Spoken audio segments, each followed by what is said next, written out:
Pan India star Prabhas నటించిన horror entertainer the రాజా సాబ్ జనవరిలో రిలీజ్కు ready అవుతున్న విషయం తెలిసిందే. మారుతి దర్శకత్వం వహించిన ఈ చిత్రం జనవరి 9న గ్రాండ్గా విడుదల కానుండగా జనవరి 8న ప్రపంచవ్యాప్తంగా ప్రీమియర్లు ప్లాన్ చేశారు. ముఖ్యంగా యుఎస్లో ఇప్పటికే బుకింగ్స్ ఓపెన్ అయ్యాయి. అయితే తాజాగా ఓ విషయం వైరల్ అవుతోంది. ఓవర్సీస్ మార్కెట్లో ది రాజా సాబ్కు హాలీవుడ్ భారీ చిత్రం అవతార్ 3 రూపంలో అనూహ్యమైన అడ్డంకి ఎదురైందట. సాధారణంగా ఇండియన్ ఫిల్మ్లో ఐమాక్స్ ఫార్మాట్లో షూట్ చేయకపోయినా ఆ వెర్షన్ను అప్డేట్ చేసి విడుదల చేస్తుంటారు. అలా ప్రభాస్ గత చిత్రాలు ఐమాక్స్లో విడుదలయ్యాయి. కానీ ఈసారి పరిస్థితి మారింది. ఇక ఓవర్సీస్ డిస్ట్రిబ్యూటర్లు ఇప్పటికే అవతార్ 3 కోసం 3-4 వారాల ఐమాక్స్ అగ్రిమెంట్లు కుదుర్చుకోవడంతో ది రాజా సాబ్ను ఐమాక్స్లో రిలీజ్ చేసే అవకాశాలు పూర్తిగా తగ్గిపోయాయట. అందువల్ల రాజా సాబ్ ఐమాక్స్ రిలీజ్పై అభిమానులు ఎలాంటి ఆశలు పెట్టుకోకూడదని స్వయంగా డిస్ట్రిబ్యూషన్ వర్గాలే స్పష్టం చేస్తున్నాయి. అయినా కూడా యుఎస్ మార్కెట్లో పిఎల్ఎఫ్, డి-బాక్స్ వంటి ప్రీమియం ఫార్మాట్లో సినిమా విడుదల చేసేందుకు ప్రయత్నాలు జరుగుతున్నాయని సమాచారం. దీంతో ఐమాక్స్ లేకపోయినా ది రాజా సాబ్ను ఉత్తమమైన అనుభవాన్ని అందించే ఇతర ఫార్మాట్స్లో చూడగల అవకాశం ప్రేక్షకులకు లభించనుంది.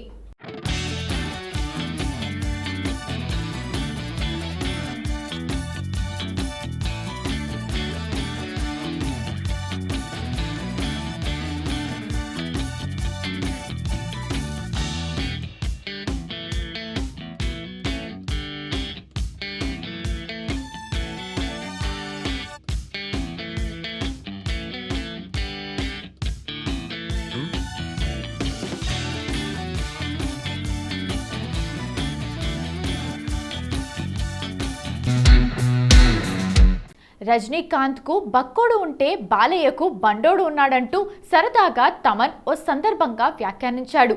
అంటే వీరి కాంబోలో సినిమాలు వస్తున్నాయంటే సాంగ్స్, బీజిఎంతో సౌండ్ బాక్సులు బద్దలు కావాల్సిందే. మూవీ బ్లాక్ బస్టర్ హిట్ నమోదు చేయాల్సిందే.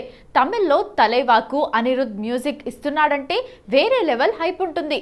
కానీ ఈ మధ్య అనిరుద్ కంపోజ్ చేసిన సినిమాలు ఫ్లాప్ టాక్ రావడంతో పాటు సాంగ్స్ బ్యాక్గ్రౌండ్ స్కోర్లో పదును తగ్గటంతో తలైవార్ 173 కోసం కంపోజర్ను మార్చబోతున్నారట.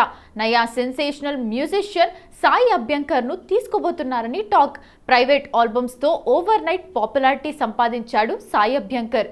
ఈ క్రేజే అతడికి వరుస ఆఫర్లను కట్టబెట్టాయి. స్టార్ కంపోజర్స్ కులుకునేలా బిగ్ ప్రాజెక్ట్స్కు సైన్ చేశాడు.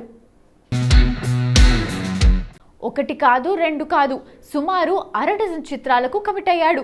రాఘవ లారెన్స్ బెన్ సినిమాకు ఫస్ట్ సైన్ చేశాడు అభ్యంకర్. ఈ సినిమా ఇంకా రిలీజ్ కానే లేదు. కానీ బల్టీ, డ్యూడ్తో అతడి పనితనం చూసిన మేకర్స్కు సాయి కంపోజింగ్ పై నమ్మకాన్ని కలగజేశాయి. ఏఆర్ రెహమాన్ వదిలేసిన సూర్య కరుప్పుతో సాయి అభ్యంకర్ దశ తిరిగింది. వరుసగా క్రేజీ ఆఫర్స్ పట్టేశాడు. అల్లు అర్జున్, అట్లీ భారీ బడ్జెట్ చిత్రంతో పాటు కార్తీ సినిమా మార్షల్కు కమిట్ అయ్యాడు. ఇప్పుడు నెక్స్ట్ తలైవార్ 173కి సైన్ చేశాడని బజ్. లోకేష్, సి సుందర్ వదిలేసిన direction chance parking fame Ram Kumar బాలకృష్ణన్ను వరించిందని టాక్. కమల్ హాసన్ నిర్మిస్తున్న ఈ సినిమా అప్డేట్ రజనీకాంత్ పుట్టినరోజైన డిసెంబర్ 12న వచ్చే ఛాన్స్ ఉంది. ఈ సినిమాకు సాయి అభ్యంకర్ సైన్ చేస్తే మరో బిగ్గెస్ట్ ఫిలిం అతడి ఖాతాలో పడినట్లే.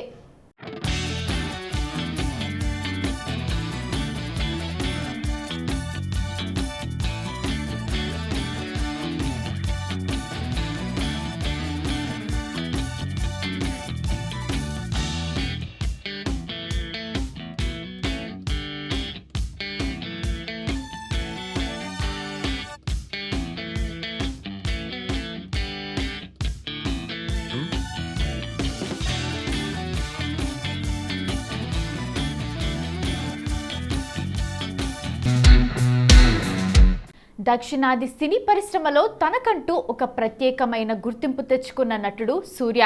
నటనలో వైవిధ్యం చూపించాలన్నా, పాత్ర కోసం ప్రాణం పెట్టాలన్నా ఆయన తర్వాతే ఎవరైనా. కేవలం తమిళంలోనే కాకుండా తెలుగు రాష్ట్రాల్లో కూడా మంచి ఫ్యాన్ ఫాలోయింగ్ను ఆయన సంపాదించుకున్నారు. అయితే గత కొంతకాలంగా సూర్య కెరీర్ గ్రాఫ్ను గమనిస్తే కంటెంట్ పరంగా జై భీమ్, సురారై పొట్రు వంటి సినిమాలతో విమర్శకుల ప్రశంసలు అందుకున్నప్పటికీ బాక్సాఫీస్ వద్ద పక్కా కమర్షియల్ హిట్లు పడి చాలా కాలం అవుతుంది. ఈ గ్యాప్ను భర్తీ చేయడానికి, తన పాత ఫామ్ను తిరిగి తెచ్చుకోవడానికి సూర్య ఇప్పుడు గట్టి ప్రయత్నం మొదలుపెట్టారు. ఈసారి రూటు మార్చి పాన్ సౌత్ ఇండియాపై కన్నేశారు. 2026లో రాబోయే తన 3 సినిమాల కోసం 3 వేర్వేరు భాషల దర్శకులను ఎంచుకోవటం విశేషం. మొదట తమిళ్లో దర్శకుడు ఆర్జే బాలాజీతో సూర్య చేతులు కలిపారు. బాలాజీకి మాస్ ఆడియన్స్ ను ఎలా ఆకట్టుకోవాలో బాగా తెలుసు. సూర్య 45వ సినిమాగా రాబోతున్న ఈ ప్రాజెక్ట్ ద్వారా తమిళ మాస్ సెంటర్లలో తన ప్రభావాన్ని మరోసారి నిరూపించుకోవాలని ఆయన ప్లాన్ చేస్తున్నారు. ఇక సూర్యకు ఉన్న రెండో అతిపెద్ద మార్కెట్ మన తెలుగు రాష్ట్రాలు కాగా, సూర్య 46వ సినిమా బాధ్యతను టాలీవుడ్ సెన్సిబుల్ డైరెక్టర్ వెంకీ అట్లూరికి అప్పగించారు. మన నేటివిటీకి తగ్గట్లుగా తెలుగు ప్రేక్షకులు సూర్యను మరింత ఓన్ చేసుకునేలా ఈ కథ ఉండబోతోంది.